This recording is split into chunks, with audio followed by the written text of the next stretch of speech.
आप बेरोजगारी की बात तो नहीं करेंगे, आप महंगाई की बात तो नहीं करेंगे, आप भ्रष्टाचार की बात तो नहीं करेंगे, आप जीरो टॉलरेंस की बात करते हैं और बहन बेटी की लगातार हत्या इस सरकार में हो रही है, आप उस पर बात तो नहीं कर रहे हैं। तो स्थानीय मुद्दे की बात कर रहे हैं। आप हमें हिंदू मुसलमान दलित पिछड़ा अगड़ा और मुसलमान विरोधी बातों में फंसा के उलझा के रखे हैं। उत्तर प्रदेश के मुख्यमंत्री ने एक बयान दिया कि देवरिया मेरा आंगन है, तो देवरिया का चीनी मिल कहाँ है? यहाँ पे MLC के चुनाव में लोग पर्चा भरने गए, क्या भाजपा के लोग पर्चा नहीं छीने? जो भी उपचुनाव होते हैं, जहां भी चुनाव होते हैं, बड़े पैमाने पे भाजपा द्वारा धांधली उसको नहीं देखा जा रहा है। नमस्कार, मैं विकास सिंह और आप देख रहे हैं कृधा न्यूज। तो आज के हमारे शो चर्चा चौपाल के गेस्ट हैं दिव्यांश श्रीवास्तव जी, जो कि समाजवादी लोहिया वाहिनी के जिला अध्यक्ष हैं। तो नमस्कार सर, बहुत बहुत स्वागत है हमारे शो में। आपका बहुत बहुत धन्यवाद, आपने हमें आमंत्रित किया। इस कृधा न्यूज़ को आपके तरफ से, अपने तरफ से, अपने संगठन की तरफ से आपको शुभकामनाएं प्रेषित करते हैं। सर ये बताइए, जो इस समय एक बहुत ही समाजवादी पार्टी को लेके देख ही रहे हैं आप, एक स्टेटमेंट समाजवादी पार्टी के राज्यसभा सांसद ने रामजी लाल सुमन जी ने एक स्टेटमेंट दिया था अभी, जो कि आपने सुना होगा, राणा सांगा जी पे लेके। तो इस पे आपका क्या कुछ कहना है, जो कि उनके घर पे जाके करणी सेना द्वारा तोड़फोड़ किया गया, तो इस पे आप क्या कहना कुछ चाहेंगे?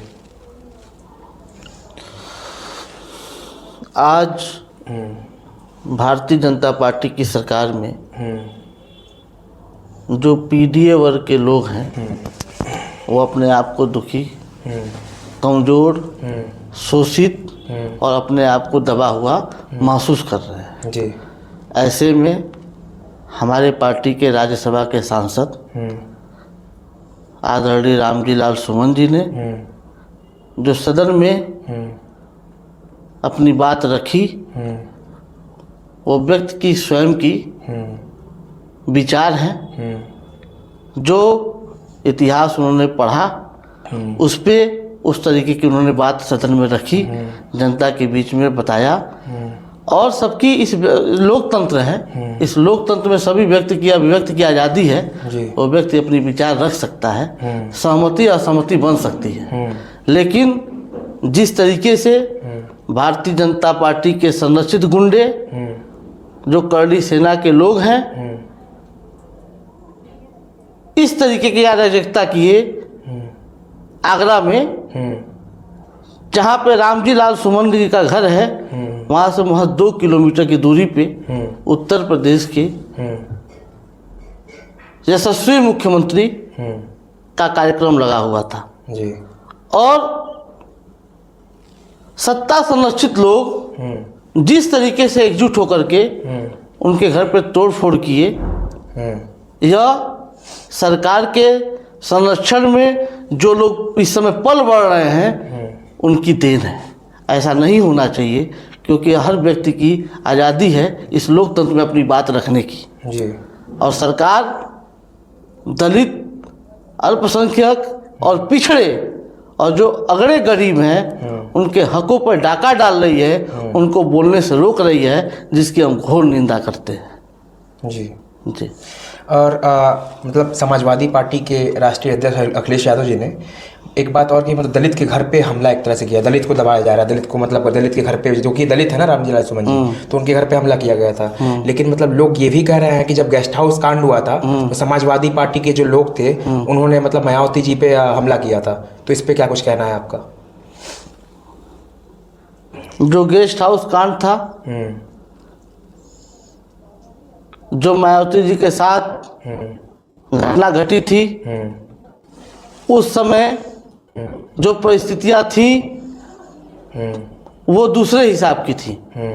और आरोप प्रत्यारोप तो राजनीति में लगते ही हैं, आदमी एक दूसरे की कमी को उजागर तो करता ही है। क्या भारतीय जनता पार्टी की सरकार में दलितों का उत्पीड़न नहीं हो रहा है? क्या जहाँ पे महिलाएं पर्चा भरने जा रही हैं वहाँ पे जो है महिलाओं के साथ उसके हाथ से पर्चा नहीं छीना जा रहा है? जहाँ पे MLC के चुनाव में लोग पर्चा भरने गए, क्या भाजपा के लोग पर्चा नहीं छीने? जो भी उपचुनाव होते हैं, जहाँ भी चुनाव होते हैं, बड़े पैमाने पे भाजपा द्वारा धांधली उसको नहीं देखा जा रहा है? आप बेरोजगारी की बात तो नहीं करेंगे, आप महंगाई की बात तो नहीं करेंगे, आप भ्रष्टाचार की बात तो नहीं करेंगे, आप जीरो टॉलरेंस की बात करते हैं और बहन बेटी की लगातार हत्या इस सरकार में हो रही है, आप उस पर बात तो नहीं कर रहे हैं। आपके सामने बलिया की घटना घटी, आपके सामने एक नौकरी मांगने गई लड़की महिला जो है बनारस से लखनऊ आती है, उसके साथ घटना दुस्साहस हो जाता है। तो आप इस महिला उत्पीड़न पे, बेरोजगारी पे, भ्रष्टाचार पे आप बात नहीं करेंगे। आप सरकार में हैं तो आप अपनी जो भी है सरकार के 3 साल की उपलब्धियों को बड़े पैमाने बता रहे हैं, लेकिन जो बड़े पैमाने पे सरकार की उपलब्धियां बता रहे हैं तो हम तो देवरिया के निवासी, हम तो देवरिया की बात करेंगे। हमारे तो देवरिया में जिला अस्पताल नदारद है, हमारे देवरिया में तो बस स्टैंड नदारद है, आज तक बनाई नहीं। जो मल्टी स्टोरेज बनने की बात यहाँ के प्रभारी मंत्री जी द्वारा कहा गया, यहाँ का कृषि विद्यालय जो BRDPG कॉलेज है, यह देवरिया में 2 बार के कृषि मंत्री रहे, उनका इस कृषि विद्यालय में कोई ध्यान ही नहीं है। यहाँ पे कसिया अंडरपास जो ब्रिज है वो एक ढाला है, वहाँ पे अंडरपास की कोई व्यवस्था नहीं है। आपके चिरैया ढाला पे अंडरपास की कोई व्यवस्था नहीं है। तो हम तो स्थानीय मुद्दे की बात कर रहे हैं, आप हमें हिंदू मुसलमान दलित पिछड़ा अगड़ा और मुसलमान विरोधी बातों में फंसा के उलझा के रखे हैं। जनता को क्यों गुमराह कर रहे हैं आपने? आपको मैं बता देना चाहता हूँ, अभी आंकड़ा है कि IIT के लड़के जो पढ़ के निकल रहे हैं, लड़के लड़कियाँ, उनको नौकरी नहीं मिल रही है जी। तो आप हिंदू मुसलमान, मस्जिद मंदिर, दलित पिछड़ा, आप इसी में उलझा कर रखे हैं। क्या आपके सरकार में, आपके जो है सरकार चल रही है, क्या आपके यहाँ दलित नहीं है? क्या आपके यहाँ पिछड़े लोग नहीं हैं? तो आप वो संरक्षित हैं, वो व्यवस्थित है आपकी सरकार में, तो आपकी बात को से वो सहमत है। और इंसान की असहमति बन सकती है जी। हाँ, अभिव्यक्ति है, आदमी, उसकी आज़ादी है, उसकी बात को आप नहीं रोक सकते हैं, वो अपनी बात कह सकता है। लेकिन इस तरीके का किसी पे लांछन लगाना हमारी समझ से ये सही नहीं है। देवरिया की 7 सीटों पे बीजेपी का कब्जा है, जो कि आप जानते हैं बीजेपी का कब्जा है 7 सीटों पे। तो अब तक मतलब देवरिया के लिए, देवरिया के विकास के लिए और देवरिया में स्वास्थ्य सेवा, देवरिया में एजुकेशन लेवल, जो कि कृषि मंत्री भी जो हैं वो भी मतलब आपके देवरिया से ही बिलोंग करते हैं, पथरदेवा विधानसभा से विधायक हैं, जो कि प्रदेश मंत्री हैं। और राज्य मंत्री विजय लक्ष्मी गौतम जी हैं, वो भी मंत्रिमंडल में हैं। तो मतलब देवरिया के लिए क्या क्या विकास भारतीय जनता पार्टी द्वारा किया गया है, और अभी देवरिया किस लेवल पे है आपके हिसाब से?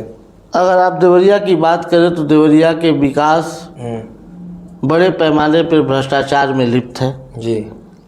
कई टेंडर होते हैं तो किसी विधायक के, किसी बड़े मंत्री के, किसी के संरक्षी जो ठेकेदार होते हैं, उनके दबाव में वो रोड नहीं बनते हैं, सड़क नहीं बनती है, नाली नहीं बनती है। टेंडरों का जो हाल ये है कि धीरे धीरे टेंडर का जो है पोटली खोला जाता है, जो एक सर्किल प्रक्रिया उस पर आदमी काम नहीं कर रहा है। तो देवरिया आज अपने आप को अधूरा महसूस कर रहा है। 7 विधानसभा की बात करें तो बड़े पैमाने पे भ्रष्टाचार है, बहुत ऐसे पुल पुलिया है जो जर्जर पड़े हैं, बहुत ऐसे जो है रोड हैं जो सड़क पे अभी तक बने ही नहीं है। आज भी गांव में आप चले जाए, मैं तो ताजुब की बात कर रहा हूँ, गांव में आप चले जाए जो लिंक रोड कहा जाता है, बहुत ऐसे गांव हैं इस 7 विधानसभाओं में आप घूमेंगे, तमाम गांव हैं जहाँ पे आज भी वो खड़ंजा है। आज भी सरकार पिच और इंटरलॉकिंग की बात करती है, आज भी खड़ंजा इतने बड़े पैमाने पे है कि लड़कियों के लिए आने जाने में वहाँ दिक्कतों का सामना करना पड़ता है। विगत दिनों पहले आपने देखा होगा एक महिला का तबीयत खराब था, लार की घटना है, महिला को चौकी पे जो है चारपाई पे लेके जाया जा रहा है। तो वहाँ अगर रोड नहीं होगा तभी तो ऐसी घटना घटी है, तभी तो ऐसी बात हो रही है। जहाँ पे सरकार सुविधा को, मूलभूत सुविधा को लोगों को मुहैया कराना चाहती है, तो भारतीय जनता पार्टी की सरकार ऐसे मुद्दे पे लोगों को गुमराह कर रही है, लोगों को हर चीज़ से जोड़ने के बजाय लोगों को जो है उस चीज़ से वंचित कर रही है।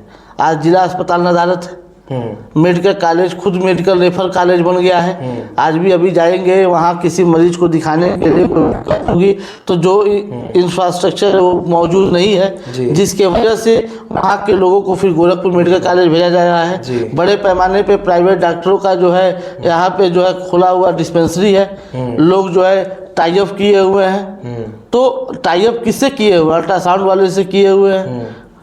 तो जब जांच वाले विभागों से जब वो अपने आप को जोड़े हैं तो वहाँ की व्यवस्था ये है कि वो लोग अपने आप को उससे जोड़ के अपना मेडिसिन चला रहे हैं, दुकान चला रहे हैं, बिजनेस कर रहे हैं। बहुत लोगों का लाइसेंस भी नहीं है। बिना लाइसेंस के लोग भी चला रहे जी। हैं बड़े पैमाने पे। तो सरकार के अंदर बैठे लोग ही के संरक्षण पे तो काम हो रहा है। जिला अस्पताल में जाएंगे, अगर आप मजबूत नहीं है तो आपके बहन बेटी को वहाँ जो है प्रसव नहीं कराया जाएगा जी। वहाँ की आशाएं बहुएं, वहाँ पे जो दलाल जो उसके अंदर घूम रहे हैं, वो वहाँ के लोगों को दूसरे प्राइवेट अस्पताल में भेजते हैं जी। तो आप कहाँ बात करें? आप तहसील में चले जाइए, भ्रष्टाचार है। आप कोतवाली को थाने पे चले जाइए, बड़े पैमाने पर भ्रष्टाचार है। तो आप किस सरकार की बात कर रहे हैं? जीरो टॉलरेंस की जो सरकार बात कर रही है, उस सरकार के अंदर बड़े पैमाने पर भ्रष्टाचार है और आप उस सरकार की आप कह रहे हैं कि बहुत अच्छा काम कहाँ कर रही है। और सातों विधानसभा की बात कर रहे हैं, सातों विधानसभा के विधायक अगर ताकतवर होते तो देवरिया आज फल फूल रहा होता, खिल रहा होता। कागज पे देवरिया नहीं चल रहा होता। ये मैं आपसे कहना चाहता हूँ। और जो उत्तर प्रदेश के मुख्यमंत्री ने एक बयान दिया कि देवरिया मेरा आंगन है, तो देवरिया का चीनी मिल कहाँ है जी। देवरिया के बैतालपुर की चीनी मिल कहाँ है? गौरी बाजार की चीनी मिल कहाँ है? मजदूरों का कई 100 करोड़ बकाया है, वो पैसा कब मिलेगा? लोग के घर में खाने और के लाले पड़े हुए हैं और भारतीय जनता पार्टी की सरकार अपने पीठ पे खुद पीठ थपथपा रही है, जहाँ जो कि हमारे समझ से सही नहीं है। लोगों को गुमराह करने का भारतीय जनता पार्टी ने किया।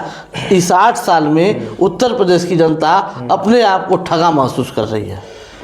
बेल डाट रोड सुने हो, बेल डाट रोड हो गया, फिर उसके बाद से सोनू घाट से जो रोड जाता है मगहरा होते हुए मगहरा तक, तो वो रोड देखे होंगे आप काफी जर्जर स्थिति में है। अभी कुछ दिन पहले ही कुछ लोगों ने वहाँ धरना दिया हुआ था, जो कि मतलब क्या क्या कहना है आपका? सरकार उस पर ध्यान क्यों नहीं दे रही? जो सरकार कहती है कि मतलब रोड का मतलब मैंने जाल बिछाया हुआ है, तो फिर मतलब वो रोड के ध्यान क्यों नहीं है उन लोग का? आपको बता दें, सोनू घाट से बरस चले जाइए, मैल मगहरा होते हुए आप करुणा चले जाइए, आप चले जाइए बेलडार रोड पे, आप तमाम ऐसे रोड है शहर के जो नुक्कड़ों के रोड हैं। जब पीड़ा में चले जाए, पीड़ा में बहुत ऐसे रोड है जो नहीं बने हैं। राम गुलाम टोला में चले जाए, वहाँ बहुत ऐसे रोड है जो नहीं बने हैं। आप अम्बेडकर नगर के अंदर चले जाइए, बहुत ऐसे रोड है जो नहीं बने हैं। तो जो गरीब के दरवाजे तक रोड है, जो गरीब लोग हैं, जिसके दरवाजे पे जिसकी बहन बेटियों के साथ प्रसव होने के बाद जाने में दिक्कत होती है, वैसे बहुत ऐसे मोहल्ले अनगिनत हैं जहाँ मैं बता दूंगा कि सरकार द्वारा रोड सड़क नाली नहीं बनाई गई है। जो लोग मजबूत लोग हैं, जिनकी व्यवस्था शासन प्रशासन में मजबूत है, जो पैसे से मजबूत हैं, सरकार उनके तरफ रोड बनाई है, उनके तरफ का ध्यान देती है। आप बताइए, रोज आए दिन सोनू घाट से बड़े लोग जाते हैं, तमाम लोग दाह संस्कार करने जाते हैं, तमाम लोग जो है पूजा पाठ करने जाते हैं। तो उस रोड की स्थिति ये है कि आप चले जाइएगा तो इतने हचकोले हैं, इतने गड्ढे हैं कि आपके कमर और पैर में जो है दर्द उत्पन्न है। जी जी। और आप सरकार की बात करते हैं, सरकार अपने जीरो टॉलरेंस पे फेल है। सरकार न रोड बना पाई, न सड़क बना पाई, न नाली बना पाई, न बिजली दे पाई। सरकार केवल लोगों को गुमराह के बड़े पैमाने पे जल जीवन मिशन जो एक योजना सरकार की चल रही है, बड़े पैमाने पे भ्रष्टाचार में लिप्त है जी। उतना बड़ा घोटाला अगर भविष्य में सरकार बदलती है तो सबसे बड़ा घोटाला ये होगा जल जीवन मिशन का जी। कि जहाँ पे लोगों को सर्विस पाइप तक नहीं दे पाए लोग, और रोडें खोद के छोड़ दी गई है, मतलब उसको रोडों को बनाया नहीं गया है। और आप कह रहे हैं सरकारें बहुत काम कर रही हैं। अपराधी बड़े पैमाने बेखौफ घूम रहे हैं, चेन स्नैचिंग हो गया। बताइए, आप सुबह न्यूज पढ़े होंगे, 2 शिक्षक बंधु परिवार जो जा रहे थे साकेत नगर में, चेन स्नैचिंग हो गई। अब बताइए, देवरिया में चेन स्नैचिंग हो रही है, लूट हो रहा है, हत्या हो रही है, डकैती हो रही है, छिनैती हो रही है, चोरी हो रही है। तो सरकार अपने मुद्दे पे कहाँ कायम है? सरकार तो फेल साबित हो रही है। अब पूरे तरीके से सरकार अपने आप खुद पीठ थपथपा रही है। सरकार के पास कुछ कहने और करने के लिए कुछ नहीं है जी। सरकार के सूबे के मुख्यमंत्री योगी आदित्यनाथ जी कहते हैं कि मतलब हमारी सरकार में क्राइम स्तर काफी कम हुआ है। अब देवरिया की बात देख लीजिए, आए दिन हत्याएं की खबर सुनने को मिल रही है, आए दिन लूटमार हो रहा है, आए दिन मतलब क्राइम स्तर काफी देवरिया का बढ़ चुका है, जो कि आप जानते होंगे। तो क्या रीजन है इसका? क्यों नहीं अंकुश लगा पा रही सरकार इस चीज पे? देखिए, मैं आपको बता दूं, जो क्राइम बढ़ा है उसमें छोटे बच्चे जो 20 से 30 साल की उम्र के लोग हैं वो क्राइम में ज़्यादा इन्वॉल्व हैं, क्योंकि वो बेरोजगारी की मार झेल रहे हैं। सरकार नौकरी नहीं दे पा रही है, सरकार उनकी इंफ्रास्ट्रक्चर को नहीं सुविधा दे पा रही है। आपको पता नहीं, जानकारी है कि नहीं, सरकार ने एक योजना लाई थी NSDC, राष्ट्रीय कौशल विकास मिशन योजना। कौशल विकास मिशन योजना आज उसका कोई नाम लेने वाला है? कोई भी नहीं। आपके देवरिया में लघु उद्योग है, यही जो है क्या नाम है, सब्जी मंडी के कॉर्नर पे ऑफिस है, उसका कोई नाम लेने वाला हमारा कोई लड़का तब पढ़ने जाता है, सीखने जाता है, तो लड़के बच्चों को सरकार उस चीज़ से उपलब्ध मुहैया नहीं करा पा रही है, उचित मुहैया नहीं करा पा रही है, जिससे कि बच्चे पढ़ाई लिखाई कर सकें और अपने रोजगार को स्वयं की तरफ आकर्षित कर सकें। लेकिन लड़के पढ़ाई लिखाई कर नहीं रहे हैं और पढ़ेंगे नहीं, जब लड़के के पास शिक्षा नहीं रहेगी तो जाहिर सी बात है कि वो गलत रास्ते पे जाएगा, तो अपराध बढ़ेगा। और सरकार इस व्यवस्था में पूरी तरीके से विफल है जी। सरकार नौकरी जिस लड़कों को नहीं दी है, यही कारण है कि बेरोजगारी दर और अपराध का दर बढ़ा है और सरकार इस पर अंकुश लगाने में फेल है। 2027 के इलेक्शंस पे क्या कहना चाहेंगे? क्या समाजवादी पार्टी पूरे बहुमत से सरकार बना पाएगी इस बार? आपको मैं आशा और विश्वास दिलाता हूँ, जो हमारे नेता आदरणीय अखिलेश यादव जी और हमारे नेता का जो विजन रहा है, आप 12 से 17 की सरकार रही होगी तो लड़कियों को लैपटॉप से लेके, साइकिल से लेके, कन्या विद्याधन योजना से लेके और तमाम सरकार की योजनाएं थी, उसको जोड़ने का काम किया। आप सोचो कि जो मेट्रो माननीय राष्ट्रीय अध्यक्ष जी ने लखनऊ में 4 एयरपोर्ट से मुंशी पुलिया तक बनाया, इस 8 साल की गवर्नमेंट ने मुंशी पुलिया से आगे बढ़ाया ही नहीं। गोरखपुर का मेट्रो चला ही नहीं, बनारस में मेट्रो चला ही नहीं, कानपुर में मेट्रो चला ही नहीं, और सरकार अपने काम की बात गिनाती है। नहीं, कानपुर में मेट्रो चल रहा है अभी। कहाँ चल रहा है? नहीं चल रहा है। चलता है मेट्रो। और सुन लीजिए, सरकार की व्यवस्था की बात करेंगे आप, बड़े पैमाने पे सरकार जो भ्रष्टाचार में लिप्त है, तो अधिकारियों के अंकुश पे सरकार चल रही है, अधिकारी सरकार चला रही है, और वो अधिकारी सरकार चला रहा है जो भ्रष्टाचार में खुद लिप्त है। भाई ये बताइए, बड़े बड़े अधिकारी जो करप्टेड हो रहे हैं या करप्शन के शिकार हो रहे हैं, तो कहीं ना कहीं सरकार को उससे लाभ नहीं मिल रहा है। जब सरकार को उससे लाभ नहीं मिला तो करप्टेड अधिकारी हो जा रहे हैं, और जहाँ सरकार को कमीशन ठीक मिल रहा है, सरकार के मंत्री विधायकों को कमीशन ठीक मिल रहा है, वहाँ उसकी व्यवस्था ठीक चल रही है।